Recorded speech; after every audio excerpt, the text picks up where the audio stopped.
This is the Literacy Mindset Podcast, where education leaders discuss identifying and removing phonological barriers with Mindplay's CEO, Jeff Pendleton.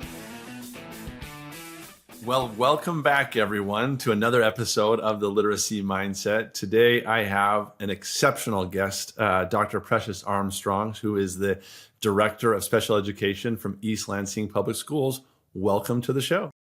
Hello, I'm so tickled to be here. Well, I'm tickled as well. What a great word to describe a level of excitement that we have here. We've been talking about a number of things. I can't wait to share them with the audience of what you've learned and discovered and what you promote in the way that you approach things. But maybe before we dive into all of that, it's probably good to give a little context as to how it is that you got to the seat that you're in. So can you tell us a little bit about your background? A little windy. We'll give you the abbreviated little pathway. And so really this was what I'm destined to be. This is my jam. This is my ministry and tribe, right? And so looking back over life, while I didn't initially set out to be an educator, I've always wanted to advocate for children. And so that windy path started off in one career of being an attorney and realized that was not exactly going to be the fit, because I need to be able to support kids and truly support them in all their aspects of education. And so wound that little path through doing AmeriCorps, through doing some other jobs, and figured out, landed in, I'm supposed to be a special education educator. And with that, it's been nothing but up. So 4 degrees later, because I've got a total of 5, but that first one didn't have anything to do with education. So a total of 5, but 4 degrees later, I've had the opportunity to be a teacher, as well as now I get to be both an administrator for K-12 and a professor at the higher ed level, where I get to impart in children in K-12 and the staff and the families I work with. And then in higher ed land, I get to pour into that next generation of administrators and teachers. So it wasn't how we started, but gosh, I'm so glad we landed here at where we're at today. Well, I'm so glad too, because that means that's how we get to have this conversation. And we'll focus, as we always do here, on the literacy and reading aspects of it at some level, because that's an important part of what Mindplay's mission is and how we talk about the world of reading success and what do we need to do to unlock those barriers sometimes. But you have a lot of background to talk about a number of different things. So before we get into like strategies and tactical things that we can go do, let's talk a little bit about reading, why it's hard. You know, we know NAEP scores, we know challenges that the United States faces relative to reading proficiency. Those are numbers that aren't unfamiliar. But sometimes I think it gets lost on why that happens. So just talk to us a little bit about how we learn to read and why it is so hard. Really, we have to look at how just the foundation of language to begin with, right? So we need students to be immersed in those language-rich environments where they're hearing people talk, they're hearing the words, they're seeing the words on print. So they're engaging with the meaning behind these words. So it's not just this abstract concept. Right. And so that foundational experience with language really sets us up to be able to learn how to read. And that critical piece is when we start off, we're learning to read, and then it shifts in 3rd grade to that reading to learn. And so sometimes we miss the boat. We have babies who we've shifted to reading to learn, but they're still learning to read. And so because we have to compress that in that finite amount of time between that pre-K through 3rd grade experience and making that critical shift, we lose some babies in the mix. And so we need to still spend that time on drilling on their understanding of language and what these words are and how all of this comes together, because that phonemic awareness is not the same for every child. Some children hear phonics and can understand the structures and it comes to them easily. Other children have to learn how to interpret those structures and how they manifest in context. You know, what does this mean that I've got these different letters together? They're pushed together. Some of them are short, some of them are long. Why does it do this? And what does this mean? Is this just a word on the page, or is this tied to some other piece? And so making the connections between that print letter and the words that are formed and meaning of the things that they're associated with, that's a huge step. Right. Because if it comes to me easily, sure, I can sound it out. I understand it. It flows. But if it does not, if there's a problem in that fluency and how I understand the written word, flows out a difficulty with my comprehension, because one is not exclusive from the other, right? How I understand reading is very much tied to how I understand what that word is. And so just making those connections for children, it can be daunting, because their experience with language is so very different from my generation. They come out and they're digital natives, right? They know they can unlock your phone and reprogram it. And I'm still trying to figure out what the new password is. Right. Understanding that, but still recognizing that with that digital understanding, that being that digital native, they don't necessarily have a greater understanding of the word. Right. Because there's so many abbreviations. So now how do I transition myself to understand that abbreviation and all these extra gadgets and tricks I've learned don't actually translate into how I know this word. So, and what it means behind it. So I think that's the piece that we're looking at, is looking at how children's foundation of understanding of language and that overall experience is, and unlocking how each of us are going to engage with language in a way that, how do I understand words? How do I understand the context and the meaning? And is it that that phonemic piece that I'm locked in and loaded, or am I really leaning into the structures of language and being able to just kind of memorize how that goes moving forward? Right.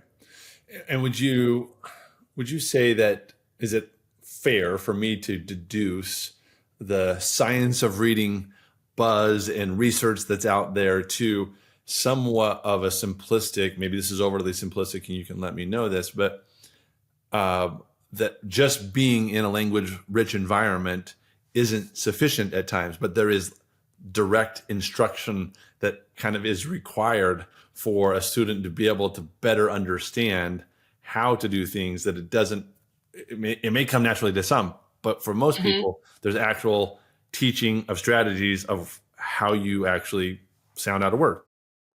We know that explicit direct instruction is how we can best show progress and achievement for students in reading. And so, like you said, for some it comes easily, but even then we still want to know how do I attack this? How do I go about it? How do I make sense of a passage? What are the key pieces and strategies I need to understand so I can transition this across multiple settings and multiple genres? So yes, I agree 100% that we have to make sure that we're teaching children how to read and what reading is and the purpose behind it. If we are just expecting folks to just kind of get it by osmosis, there's two pieces that they're problematic with that. One, why do we need classrooms then? And two, how are we truly supporting and how are we identifying what the strengths are around how students are engaging with language? And then how are we capitalizing? If we are not providing that direct, explicit instruction, we're losing that opportunity to truly help children move forward. And we're not leaning into best practices. We know that explicit, direct instruction is best to make sure that students are truly growing. Yeah, no, that's a great point. And I think that we'll get into some of that because we're going to talk a little bit about these practices, these strategies. Let's get some tactical advice on where to go with some of that. And maybe the fork in third grade, like you described, is maybe what sets up intervention that happens in a district. But before that, you said something to me earlier that was interesting, that we can get into a lot of strategies. We can start talking about how students can sound it out, but there's a whole child aspect to instruction that might need to come before any of this. Can you tell us a little bit more about why you think that that's so important, and why, if we don't get that, then maybe we're missing out with the strategies in general? We got to make connections.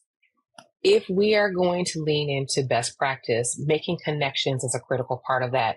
How are we ensuring that we know who the babies are in front of us? And I keep calling them babies because they're all somebody's baby on loan to us for the day to provide that partnered learning, right? And so with that, it's identifying who this person is, what motivates this child, how do they respond to feedback? How do they respond to certain prompts? What really allows us to engage them where they are? And when we lean into looking at our UDL, using that universal design for learning, that's a critical part to that, of saying, okay, how is this child going to express themselves? How are we truly looking at the way in which they receive information, how they process the information? And are we just saying we're going to lean into just one strategy, or are we looking at a multiplicity of strategies that truly tap into the different ways in which the learner is going to engage in the various tasks? And are we looking at what that overall outcome is? So what does that mean? Who is this baby? Have I asked them who they are and how they perceive their learning journey? What do they want? Because if I'm able to connect with them on who they are as a person, beyond just, can you read? Can you write? Can you do math? Then I know that they're going to feel valued. And if I feel that the person in front of me values my journey, they value my input, they value how I tell them how I feel about a given strategy or a challenge, then they're going to be more engaged in the process and feel that you're truly there to help unlock how they can move forward. And so I think you can put all the strategies in the world together. If you have not connected with who that child is in front of you on a very personal and responsive level, you'll lose them every time. Right. And that's not necessarily every minute of every day, right? Because there's independent learning that happens, but you're saying establishing in the moments when you can the connection, so that there's trust and that there's a level of desire to learn from the teacher. Is that kind of how you're thinking about it? That is the very structure of what you're doing, right? We're setting up very clear routines and expectations, explicitly laying out for the student that you can achieve. Here are how we're going to reach those expectations. Here's what the expectation is, and we're going to walk this out. Because in whether it is, I'm giving you that direct instruction, I'm giving you that guided practice, or I've released you to do it independently, in all things, if I know that I have been taught how to be a student, I've been taught how we're going to go about the learning, and it's directly related to who I am, then I can do just about anything, because I'm going to believe these strategies are made for me, that they're not unreachable. Yeah, that's a excellent way of thinking about it. Well, let's dive into some of the strategies as we've talked about. You've kind of mentioned sometimes, as we were talking before, just evidence-based strategies. So let's first start, before we talk about the actual strategies, what do you mean when you say evidence-based strategies? Why is that important? And can you give us some real-world Absolutely. examples? So we do a lot of research, right? And so you'll see people say first, well, the research says, but that's great. And that might show you that might indicate where we're going to go. But the practices that we utilize daily that have shown that this is absolutely going to promote student achievement, those are going to be your evidence-based practices. Those are practices that have been vetted across multiple settings and multiple demographics to show that this baby can achieve when we utilize this strategy. So maybe we're leaning into an I do, we do, you do way of approach, where I have modeled what we're going to do, then we're going to do this together. And now I'm going to fade release so that you may practice that independently. So that is saying that I am not going to just stand here and say, well, the research says you should be able to do this if I put all these things in place. No, I'm being intentional about how I am tailoring based upon what we know is going to work. If I'm going to make sure that one evidence-based practice is making sure that data is going to drive what you're doing and inform your practices. Right. Have we established where that student is functioning at? So what are their strengths? I've identified their strengths. One of our fun I personally love is doing a quick running record. If you read for me real quick, I can figure out a whole lot of things. I can figure out how you engage with the reading. I can figure out where there's gaps in your skill sets, and then I can tailor your instruction. So then I can go and identify what are the specific strategies that I need for you.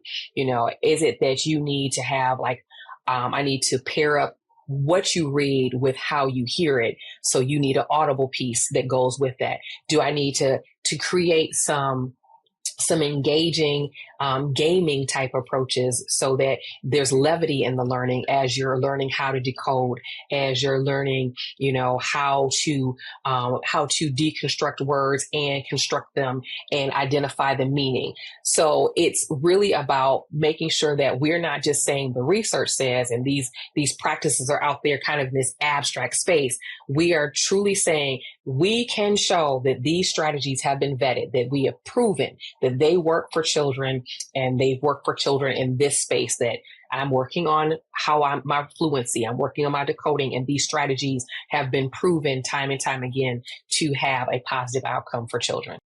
Got it.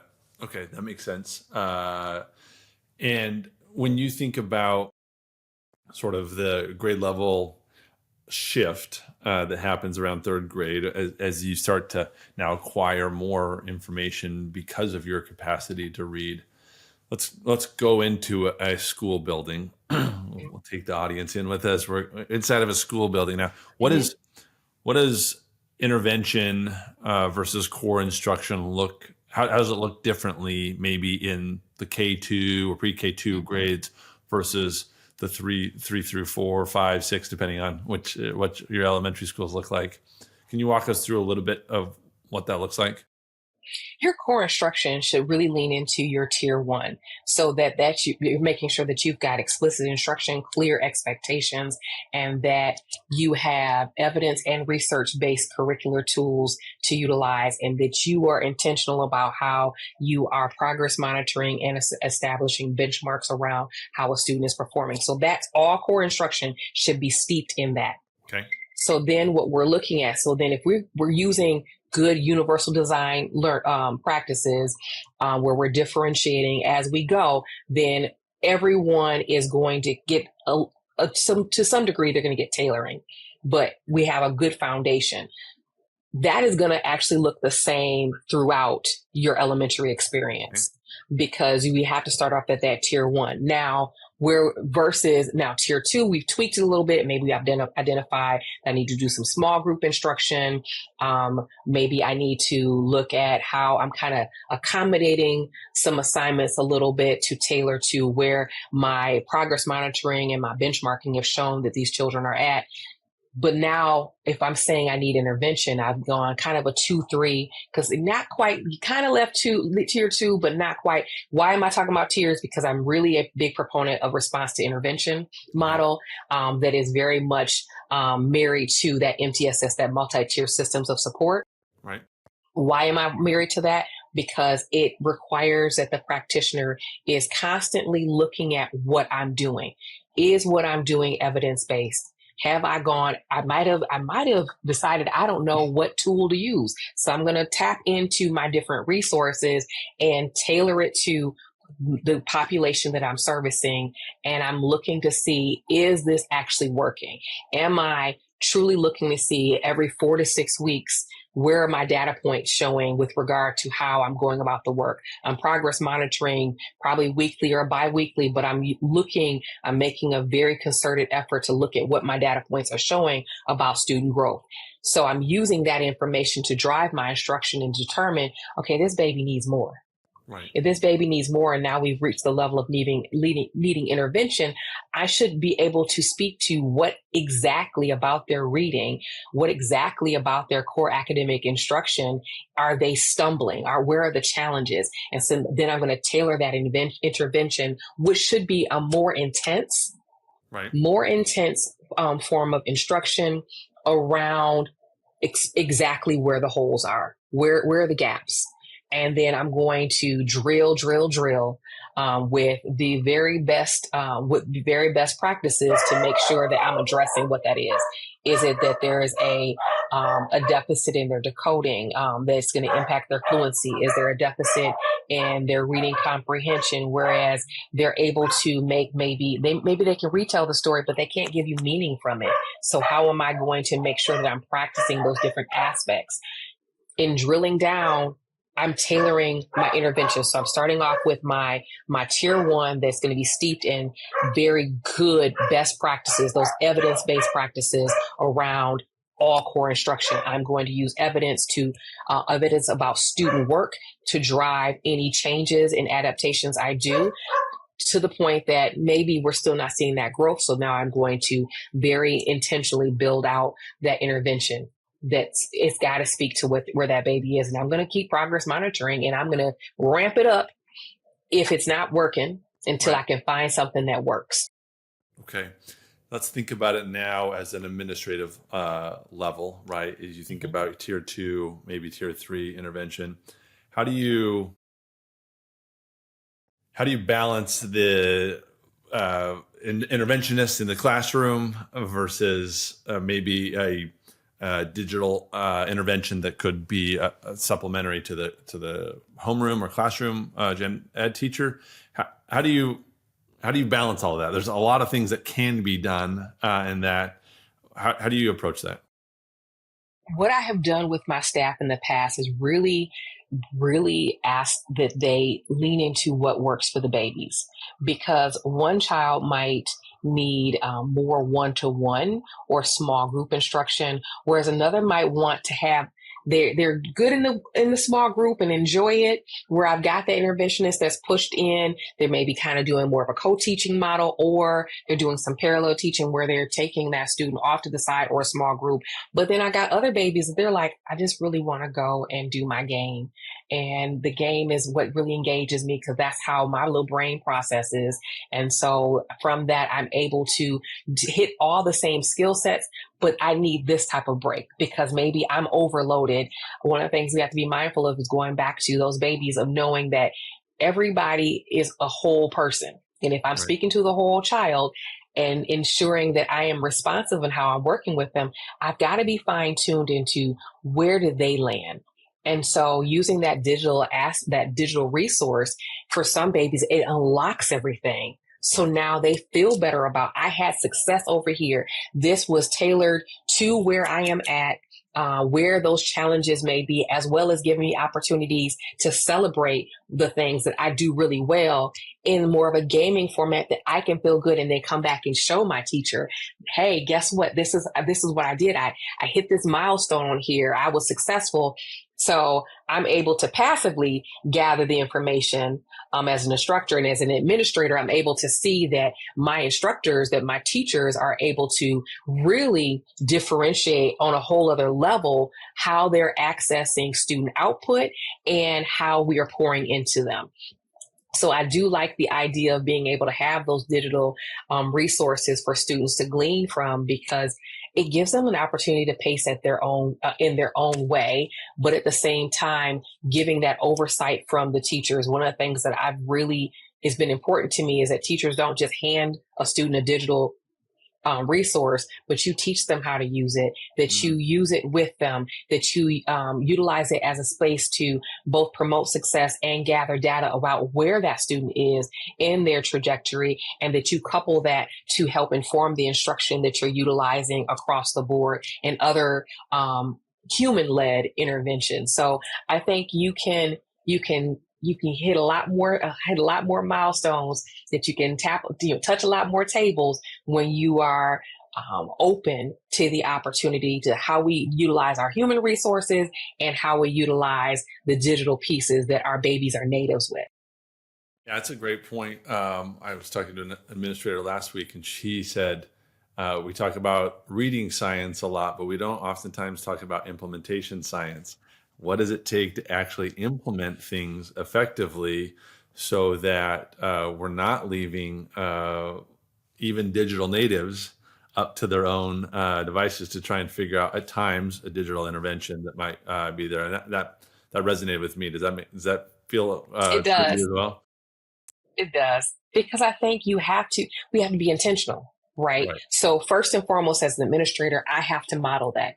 I have to model that we should not be scared of the technology. We should learn how to live with the technology and embrace it, but at the same time, making sure that in doing so, we don't forget that there's life outside of the computer, because our babies have to be able to navigate all the spaces. So I think it's incumbent upon us. We have to make sure that we're leading in a way that we touch all the bases, because there's so much to be experienced in education.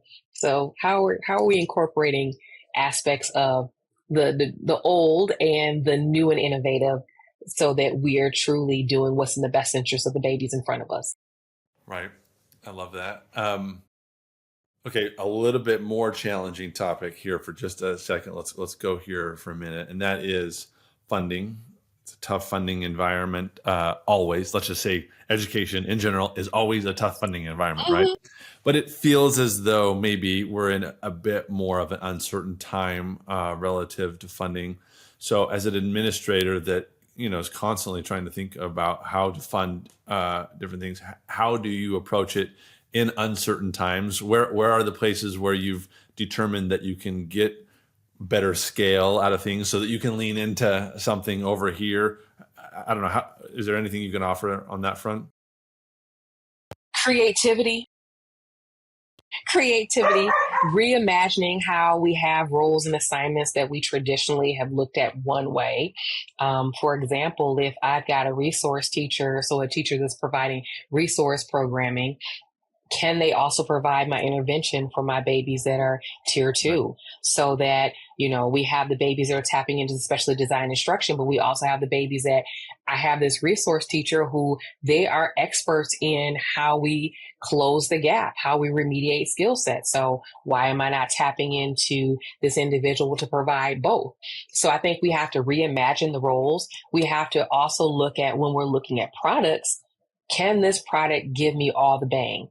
Like, do I have to buy multiple things, or is there a product that is going to give me strong assessments and provide the opportunity for me to remediate? So where can I get the most bang for my dollar, and how do I reimagine? So that's been the biggest thing for me, is what can I do and what can I pilot? Because sometimes I find out from a pilot much more about what I need to utilize than, okay, well, I saw this, I saw the demo, we're good, let's run with it. No, let's pilot it, figure out what I actually need of this particular resource, and then make sure that I'm buying exactly I'm targeting my investment, so that I'm making sure my teachers have what they need, so the babies get what they need. But it's a lot of creativity and reimagining and partnering with vendors. Like saying to you all, when I'm thinking about buying something, here's my dilemma. Here's what I'm seeking to get. How can you address this? What in your product line is going to allow me to check these boxes? Because oftentimes you're the expert on that product. I'm the expert on my district. We got to have those conversations. I've had the best experiences when I've said, here's my problem. This is what I need to solve. How can your product solve that? Because then we're cutting through some of the fluff and figuring out, this is what I need. And I have not been disappointed yet when I'm just like, this is what I have. This is what I need. And this is how much I got. Because that's also, here's my budget. Because if I say I want the moon and the stars, but I can really only afford a Chevy, then I need to back up and say, this is what I can actually afford. So then you can build out something for me. Yeah. Well, you heard it first here, Chevrolet. You are not a moon or a star. You are a Chevrolet, and that's where you sit in the order of the universe. Oh, well, that's such practical advice. You have to partner with people. You have to figure out within the confines of what you're working through. This has been, the time has flown by. It's been fantastic talking with you. I'm gonna ask you my final question, which everybody was probably becoming a little bit too common for some, but I love looking into the future because I think there's so much ahead of us. And to your point, in your professorship, you get to work with the future teachers. What does the Dr. Armstrong crystal ball look like in the next 5 to 10 years? Maybe give me something that you think will continue, like where on the path that it's on, and maybe something that you think maybe should change, should get off the path that it's on, and so that we can have a better outcome in 5 to 10 years. I think we have to spend more time on actually building capacity, and I think we have to partner with every stakeholder. I think vendors are stakeholders. I think families are stakeholders. I think our students are stakeholders. I think that everyone that's going to be touched by the education that our children receive are stakeholders. So we got to look at how we build understanding across the board. What does the training look like that we're partnering with vendors to provide, and making sure that it is truly has efficacy around what our teachers are able to deliver and what our students can process. And I think we have to make sure that how we conceive of education can't be myth. It's got to be, what are our children actually doing? What do they actually need to thrive? Because a lot of the employment that is available today is not the same employment that it was yesterday. And so I think if I'm to look in a crystal ball, it's building capacity through very intentional partnerships with all stakeholders, because we cannot exist in a silo. These babies are not going to stay. Most folks are not staying in their hometowns. They're moving, they're touching other spaces and places and people. So we got to all be pulling from the same side of understanding that my education matters, and it matters not just to me, it matters to who I am as a citizen. It matters to me who I am as just a community member able to positively impact those in my sphere. And so I think that's got to be the piece, is reimagining how we're engaging everybody so we can move forward. Well, that's amazing. I love hearing that and thinking about how many people can come to the table, and if we can get them to do so, the things that we can do together. So thank you so much for joining me today. It's been a fantastic conversation. I hope we get the chance to do it again in the future soon. And best of luck on things moving forward. Thank you. If you enjoyed this episode, we'd love to hear from you. Learn how we help students by identifying and removing phonological barriers at mindplay.com.